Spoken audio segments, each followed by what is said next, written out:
थिएटरात जाऊन पैसे देऊन जर पिक्चर पाहायचा म्हटलं तर भले भले चांगले चांगले पिक्चर पाहायला जात नाहीत लोक. तर मला काही तेवढा चित्रपट चांगला वाटला नाही. झापूक झुपूक बद्दल आपण बोलायलो. तर सूरज चव्हाण ह्यो काय ऍक्टर नाही प्रॉपर तसा, तो एक रील स्टार आहे. नावं जर ठेवायचे झाले तर केदार शिंदेला ठेवा.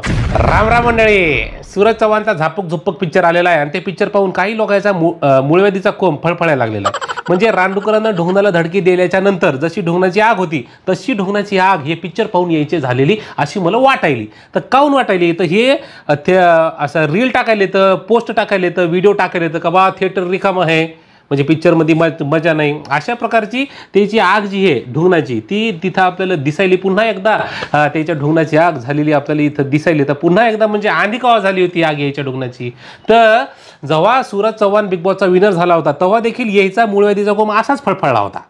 कारण त्याला वाटू काय लागलं, त्याचं म्हणणं काय होतं का बा सूरज चव्हाण बिग बॉसमध्ये नीट गेम खेळला नाही, नीट टास्क खेळला नाही, त्याला बोलण्याचे मॅनर्स नव्हते. तिथं जे कंटेस्टंट होते बाकीचे त्याच्या तुलनेमध्ये त्याला वागण्याचे मॅनर्स नव्हते. तिथं त्याची मॅच्युरिटी एखाद्या गेमसाठी जी पाहिजे रिॲलिटी शोसाठी ती तिथं कुठंच दिसली नाही. आणि तरीसुद्धा फक्त गरीब होता म्हणून फक्त सहानुभूती त्याला लोकांची मिळाली, सहानुभूतीच्या जोरावरच तो निवडून आला असं त्याचं म्हणणं होतं. बरं मला सांगा, बिग बॉसचा खेळ हे नेमका कशाचा खेळ असते हो?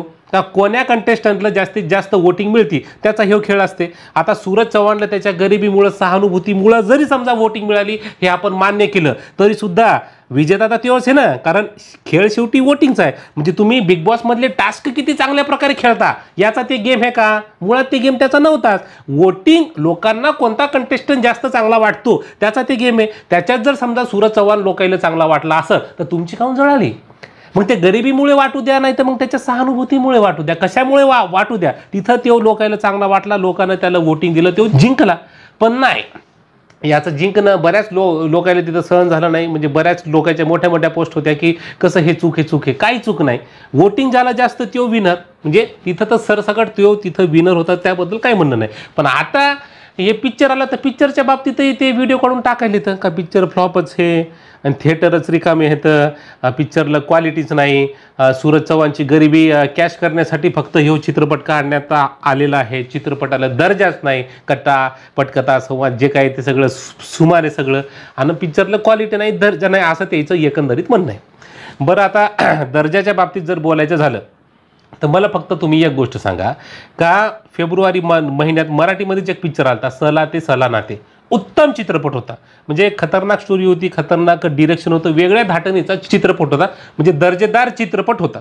त्यानंतर मार्चमध्ये एक स्थळ नावाचा पिक्चर आला होता, त्याला तर वेगवेगळ्या फेस्टिवलमध्ये अवॉर्ड होते, ते सुद्धा दर्जेदार चित्रपट होता.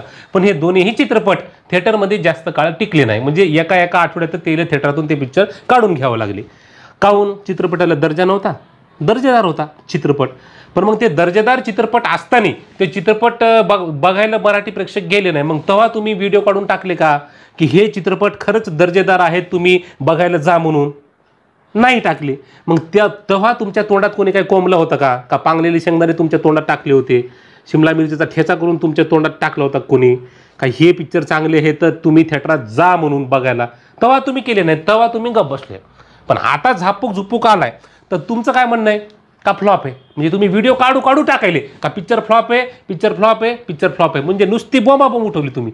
आता राहिला पिक्चर फ्लॉप म्हणण्याचा, तर मराठीमध्ये दर आठवड्याला आपण दर महिन्याला पकडू कितीतरी पिक्चर येतात, किती पिक्चरचे नावं तरी आपल्याला लक्षात राहते. तो नावं म्हणालो मी. मग त्या चित्रपटाबद्दल आपण काही बोलतो का? नाही बोलत. मग झापूक झुपूक बद्दलच बोंबाबोंब खाऊन. आता फ्लॉप चित्रपटाबद्दल जर समजा बोलायचं झालं तर प्रभास पॅन इंडिया स्टार आहे, पण त्याचा पण राधेश्याम पिक्चर जो आहे तो सबसेल फ्लॉप गेलाय. त्यानंतर आदिपुरुष ते फ्लॉप गेलाय. आता सलमान खान केव्हापासून पिक्चर करायला ते लहानपणापासून, त्याचा बी किसी का भाई किसी की जान तो फ्लॉप गेलाय. आता आलेला सिकंदर आहे ते फ्लॉप गेलाय. रणवीर सिंग कसला ऍक्टर आहे राव, तोड ऍक्टर. रोहित शेट्टी त्याचा सर्कस पिक्चर फ्लॉप गेला. म्हणजे हे कसलेले कलाकार असताना, डायरेक्टर चांगले असताना, बजेट चांगला असताना, सगळ्या गोष्टी उत्तम असताना देखील चित्रपट फ्लॉप चाललेतच की. पण त्याच्याबद्दल बोंबाबोंब नाही. बोंबाबोंब कशाबद्दल का सूरज चव्हाणचा पिक्चर फ्लॉप गेला. काय तर मला सूरज चव्हाण छपरी दिसते, सूरज चव्हाणला ॲक्टिंग येत नाही, उगा म्हणजे रील स्टार हे आणि गरिबी आणि सहानुभूती मिळवण्यासाठी चित्रपट काढलाय. आता गरिबी सहानुभूती मिळवण्यासाठी चित्रपट काढलाय, पण मग याचा दोष तुम्ही सूरज चव्हाणला देसाल का? नाही दिला पाहिजे. कारण मी मान्य करतो का सूरज चव्हाणची गरिबी, त्याचा फॅन क्लब, त्याची सहानुभूती जी बिग बॉसच्या वेळेस तिथे बघायला मिळाली होती ती कॅश करण्यासाठी जे काही निर्माते असतील किंवा केदार शिंदे असतील त्यांनी हा चित्रपट काढण्याचा घाट घातलेला आहे, हे मी सुद्धा मान्य करतो. कारण जी गोष्ट खरी आहे ती गोष्ट खरी आहे. आपण खऱ्याला खोटं खोट्याला खरं म्हणणारे नाहीत. त्याच्यासाठी त्यानं हे चित्रपट काढला. कारण ऑक्टोबरमध्ये बिग बॉसचा विनर झाल्याच्या बाद या चित्रपटाची घोषणा झाली. एप्रिलमध्ये चित्रपट येऊन तयार. आता मुळात मी म्हटलं की याच्याबद्दल बोललं गेलं पाहिजे कारण सगळे लोक बोलायले. तर मग मी आधी जाऊन चित्रपट पाहिला. मी म्हटलं चित्रपट न बघता उगाच तोंडानं वाफा काढण्यात काही मजा नाही. मी चित्रपट पाहून आलो. तर आता आपण थोडंसं चित्रपटाबद्दल बोलूयात. ते थेट असते आपलं. उगाच चांगला नाही तर चांगलं म्हणणार आणि चांगलं आहे तर खराब म्हणणार असं आपलं नसते. तर मुळात मला चित्रपट चांगला वाटला का, तर मला काही तेवढा चित्रपट चांगला वाटला नाही. झापूक झुपूकबद्दल आपण बोलायलो होतं. म्हणजे कथा पटकथा जी आहे ती स्टोरी म्हणजे तीच स्टोरी आहे. वर्षानुवर्ष ज्या स्टोऱ्या आपण चित्रपटामध्ये पाहत आलेले आहेत ती स्टोरी आहे. वेगळं काय असं तुम्हाला त्याच्यामध्ये पाहायला भेटणार नाही. म्हणजे आपल्याला कळून जाते की शेवटी काय होणार आहे पिक्चरच्या. म्हणजे स्टोरी नाही, डायरेक्शन पण ठीकठाक होतं. म्हणजे केदार शिंदेचे आधीचे जे पिक्चर होतं ते आपण पाहिलेले होतं, त्यामुळे त्याच्याकडूनच्या अपेक्षा आपल्या ऑलरेडी वाढलेल्या असतात. तर डायरेक्शन बी ठीकठाक आहे. राहिला प्रश्न ॲक्टिंगचा सूरज चव्हाणच्या, तर सूरज चव्हाण हे काय ॲक्टर नाही प्रॉपर तसा, तो एक रील स्टार आहे. आणि त्याच्या म्हणजे जे वाटते नाचणं बिसणं ते त्या पद्धतीच्या रील जर समजा तुम्ही त्याच्या पाहिलेल्या असतील त्या प्रकारच्या रील ते करते. त्या रीलमध्ये ॲज सच तशी काही ॲक्टिंग बिक्टिंग नसती. तर त्यामुळे सूरज चव्हाणकडून जर समजा तुम्ही अपेक्षा करत असाल याला हिरो केला म्हणजे खतरनाक ॲक्टिंग केली पाहिजे, तर तुमचा भ्रमनिरास होणं साहजिक आहे. कारण सूरज चव्हाणनं त्याच्या परीनं 100 नाही 120% प्रामाणिकपणे देण्याचा प्रयत्न केलेला आहे. ते आपल्याला दिसतंय का ते प्रयत्न करायला. पण कसं असते ॲक्टिंग अभिनय ह्या हळूहळू घडत जाणाऱ्या गोष्टी येतात. रातोरात म्हणजे मी आता एक महिनाभर प्रॅक्टिस केली झालो मी ॲक्टर असं होत नाही. त्याला वेळ द्यावा लागते. वर्षानुवर्ष लोक तिथं त्याची प्रॅक्टिस कष्ट मेहनत त्या गोष्टीवरती घेत असतात. त्यानंतर हळूहळू ती स्किल जी आहे ती डेव्हलप होत जाते. कारण ती शेवटी एक कला आहे आणि कुठलीच कला रातोरात येत नसते. त्यामुळे सूरज चव्हाणकडून जर समजा तुम्ही ॲक्टिंगची अपेक्षा करत असाल तर ती करू नका. त्यानं त्याच्या पद्धतीने 100% प्रयत्न केला आणि ते प्रामाणिकपणा आपल्या त्याच्यात दिसते. ओके. पण काही काही सीन असे असतात की चांगल्या चांगल्या कला करायला जमत नाही तो सीन. मग तुम्ही सूरज चव्हाणकडून कसं काय अपेक्षा ठेवू शकता की इमोशनल सीनमध्ये खतरनाक म्हणजे एकदम काळजालाच भिडला पाहिजे किंवा ज्या सीनमध्ये फक्त एक्सप्रेशनची गरज असते तर ते आले पाहिजे, तर ते तिथं होत नाही. म्हणजे ॲक्टिंगच्या बाबतीत सूरज चव्हाण जर समजा तिथं कमी पडला तर कमीच पडलं, जे आहे ते आहे. ओके. बाकी सूरज चव्हाणच्या बहिणीचा रोल जिने केलेला आहे पायल जाधव बहुतेक तिचं नाव आहे, तिची ॲक्टिंग असेल तर कडक. म्हणजे कौतुक जर अख्ख्या चित्रपटामध्ये कोणत्या गोष्टीचं करायचं झालं तर मी त्या पायल जाधवच्या अभिनयाचं करेल. जबरदस्त ॲक्टिंग केलेली आहे तिनं. बाकी ती मेन लीला जी आहे जुई भागवत, इंद्रनील कामता वाटते, त्यानंतर त्यांचेही म्हणजे ठीकठाक ज्याच्या त्याच्या परीने त्यांनी काम करण्याचा प्रयत्न केलेला आहे. आता तुम्ही म्हणाल का मग सूरज चव्हाण हिरो आहे तर त्याला ॲक्टिंग यायलाच पाहिजे होती, असं नसतं. यायलाच पाहिजे होती असं तुम्ही म्हणू शकत नाही. आता ही चूक असती दिग्दर्शकाची. त्यामुळे नावं जर ठेवायचे झाले तर केदार शिंदेला ठेवा. कारण सूरज चव्हाण म्हणला होता का की मीच ॲक्टर होणार, मीच हिरो होणार, मला घेऊन पिक्चर करा. तो बिचारा साधा भोळा गरीब पोरगा आहे. त्याला तर अजून माहीत बी नाही काय चालू आहे काय नाही, कशी दुनियादारी आहे, त्याला काहीच माहीत नाही. त्याला ही बी गोष्ट माहीत नाही का हे पिक्चर फक्त त्याला घेऊन त्याच्या भोवती जे व्यावहारिक गणित आहे ते साध्य करण्यासाठी हे पिक्चर करण्यात आलेला आहे. म्हणजे केदार शिंदेला कदाचित असं वाटलं असू शकते की बा हे पिक्चर केला सुपरहिट झाला मग खूप सारा पैसा आपल्याला भेटेल, त्यामुळे त्यानं ते कदाचित पिक्चर केलेला असू शकते. कारण 6 महिन्यात लगलीच असं आउटपुट पिक्चरचं भेटत नसते, वेळ लागतो. आता तेल वाटलं असेल की मी नागराज मंजुळेनं सैराटच्या वेळी जसे समजा ग्रामीण भागातील फर्स्ट टाइमर्स न्यू कमर्स घेऊन सैराट सुपरहिट केला होता, तसं मी रातोरात झापक सुपरहिट करतो, रातोरात सूरज चव्हाणला स्टार करतो, तसं होत नसते. नागराज अण्णानं जवळपास वर्षभर सगळ्याला घेऊन तिथं वर्कशॉप केलं होतं, त्याच्याकडून प्रॅक्टिस करून घेतली होती. मुळात सैराटची स्टोरी दमदार होती. ओके. त्यामुळं आणि झापकझुपकची स्टोरी पाहसाल मुळात स्टोरीच तुमची नाही चांगली, त्यामुळं चित्रपट हिट होण्याचा तर प्रश्नच नव्हता. आता आम्ही एक पिक्चर काढला यथावकाश, विद्यार्थ्यांना मिळून आम्ही पिक्चर काढलेला आहे. आम्हाला कोणत्याच पोराला ॲक्टिंगचा सुद्धा माहीत नव्हता. सगळे विद्यार्थीच होते अभ्यास करणारे आणि बाकीची टीमसुद्धा आमची सगळी नौकी होती. पण आम्ही त्या गोष्टीला वेळ दिला. म्हणजे स्टोरी स्क्रिप्ट सगळं लिहून झाल्याच्या नंतर यथावकाशसाठी जवळपास 6 महिने आम्ही रोज प्रॅक्टिस करत होतो त्याची रोज. आणि त्याच्यानंतरही सगळं शूट बीट सगळं झाल्याच्या नंतर जवळपास 1.5 वर्ष लागलं पिक्चर यायला.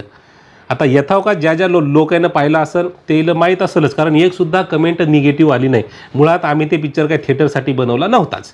ते आम्हाला फक्त आमची जी कथा आहे ती मांडायची होती, ती आम्ही मांडली. त्यामुळे तुम्ही जर समजा यथावकाश पाहिला नसेल तर ते सुद्धा एकदा पाहून घ्या. कारण मधामधात जे म्हणतात ना लोक की दर्जा नाही, तर मग दर्जा यथावकाशच्या माध्यमातून आम्ही देण्याचा प्रयत्न केला आहे. यूट्यूबवर फुकटामध्ये यथावकाश अवेलेबल आहे, फुकटामध्ये. पिक्चर बी चांगला आहे, पण तरीसुद्धा तेवढे व्ह्यूज त्याला नाहीत. म्हणजे फुकटात असूनसुद्धा लोक पिक्चर पाहिनत. आलं लक्षात? मग झापूक झुपूक जो की मुळात तेवढा चांगला पिक्चर नाही, तो लोक थिएटरात जाऊन कसं काय पाहतील? पिक्चर फ्लॉप होणारच आहे ना तुमचा, आहे का नाही? आता सूरज चव्हाणला बिचारायला हे वाटणं साहजिक आहे की माझ्या फॅन फॉलोविंगनं मला बिग बॉसच्या वेळी वोटिंग केलं. आता वोटिंग मित्रा फ्री असते, त्यामुळे ते कोणीही करते. थिएटरात जाऊन पैसे देऊन जर पिक्चर पाहायचा म्हटलं तर भले भले चांगले चांगले पिक्चर पाहायला जात नाहीत लोक. मग आपला चित्रपट पाहायला लोक येतीलच, मग ते कसा का असं ना पिक्चर, ही अपेक्षा ठेवणं प्रेक्षकांकडून थोडंसं मला वाटतं की अतिशयोक्तीपणाचं ठरलं असतं. पण सूरज, मी तुम्हाला आधीच म्हणलं की साधा भोळा गरीब आहे. त्यामुळं त्याला असं वाटलं असेल की प्रेक्षक भाऊ येतील, पिक्चर बघतील, पण नाही आले पिक्चर. कारण प्रेक्षक नाही आले, कारण प्रेक्षकांना चांगलं जर असलं तरच जाते ते, नाही तर जात नाही. मग तुम्ही किती काही म्हणा आणि काही करा. ओके, तर हे झालं एकंदरीत पिक्चरबद्दल. का पिक्चर तेवढा चांगला आहे का? नाही, ही गोष्ट मी सुद्धा मान्य करतो का बा नाही चांगला तेवढा पिक्चर. पण मग याचा दोष तुम्ही सूरज चव्हाणला देऊ शकत नाही. कारण काही लोक कमेंट करायलेत काय का सूरज छपरी आहे, मग त्या छपरीचा पिक्चर आम्ही का जावं. मुळात छपरी बिपरी हा हे ज्या पद्धतीचा आपण बोलतो तर इथं मानसिकतेचा आपण लोकांचा विचार केला पाहिजे. का नेमका त्रास येईल कशाचा व्हायला? मी सांगू का काचा व्हायला येईल? वाटायला काय की सूरज चव्हाणमध्ये टॅलेंट नाही. तर जर समजा आपण मान्य केलं अभिनयाच्या बाबतीतलं तर तेवढंसं टॅलेंट सूरज चव्हाणमध्ये नाही, ही गोष्ट आपण मान्य करतो. पण तरीसुद्धा याला घेऊन चित्रपट काढायला तर हे दुखायला यायचं, हे दुखायले. एखादा माणूस काढत असेल तर काढू द्या ना. एखादं गरिबाचं पोरग वर जात असेल तर जाऊ द्या ना. तुम्हाला त्याला चांगलं म्हणायचं नाही, तुम्हाला त्याचा पिक्चर पाहायचा नाही, पाहू नका, शांत बसा. पण तुम्ही व्हिडिओ काढून टाकायले का थिएटर रिकाम आहे, तुम्ही पोस्टा लिहायले फेसबुकवर इंस्टाग्रामवर का चित्रपटातले चुका काय आता फ्लॉप आहे सगळं सगळं सगळं असं तसं. मला सांगा, जे मराठीतले चांगले चांगले पिक्चर आले त्याच्याबद्दल तुम्ही रिव्ह्यू केला आहे का? पिक्चर चांगला आहे? नाही. जे खराब आलेत बाकीचे पिक्चर त्याच्याबद्दल रिव्ह्यू केला आहे का खराब पिक्चर आहे पाहू नका? नाही. पण झापूक झुपूक आला, तुमचा मूळव्याधीचा कोंब वळवळला.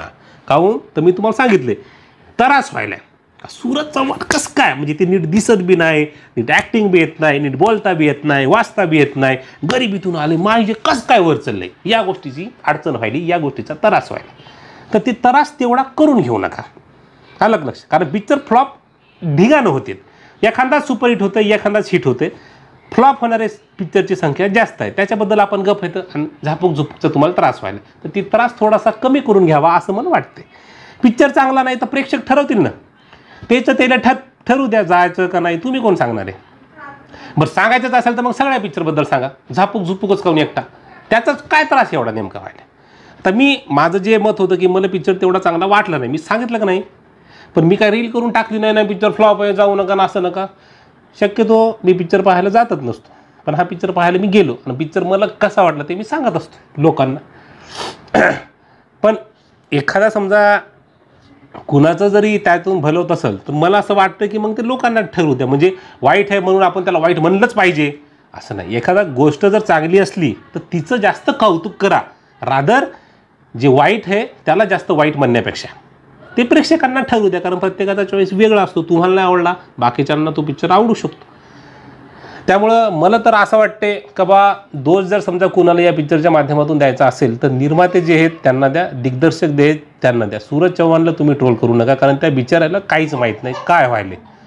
म्हणजे आपली गरिबी आपली सहानुभूती कॅश करण्याचा हे प्रयत्न करायला, ही गोष्टसुद्धा त्याला माहिती नसेल. दुनियादारीपासून अजून लय लांब आहे, अजून त्याला बरंच शिकायचं आहे. त्यामुळे त्याला ते शिकू द्या. शिकण्याआधीच जर समजा मोठं होण्याआधीच जर समजा तुम्ही असं या पद्धतीने ट्रोल केलं तर मग त्याची इच्छा राहणार नाही. तुम्ही साधे भोळेपणा, बिंदास्तपणा, निरागसपणा त्याच्यामध्ये आहे, करू द्या ना त्याच्या पद्धतीनं. ते पाहायचे असतील त्याचे व्हिडिओ, त्याचे रील, त्याचा पिक्चर तर पहा, नसेल पाहायचं तर नका बघू. एवढं साधं सरळ सोपं गणित आहे असं मला वाटतं. आणि तरी तुम्हाला वाटत असेल की चांगला दर्जेदार पिक्चर पाहावा, तर मी पुन्हा एकदा सांगेल की यथावकाश आमचा चित्रपट आहे. दर्जेदार आहे की नाही ते तुम्ही ठरवा. परंतु मी तुम्हाला जसं सांगितलं की ज्या ज्या लोकांना पिक्चर पाहायला एकही कमेंट निगेटिव्ह आली नाही. आणि यूट्यूबवर फ्रीमध्ये अवेलेबल आहे आपल्या चॅनलवर. इथं आय बटनावर तिथं लिंक दिलेली आहे यथावकाश. तुम्ही तो बघू शकता. फुकटात आहे. तुमचा काही रुपया पण तिथं जाणार नाही. मी खात्री देतो का तुमचा वेळ देखील वाया जाणार नाही, कारण पिक्चर खरंच चांगला आहे.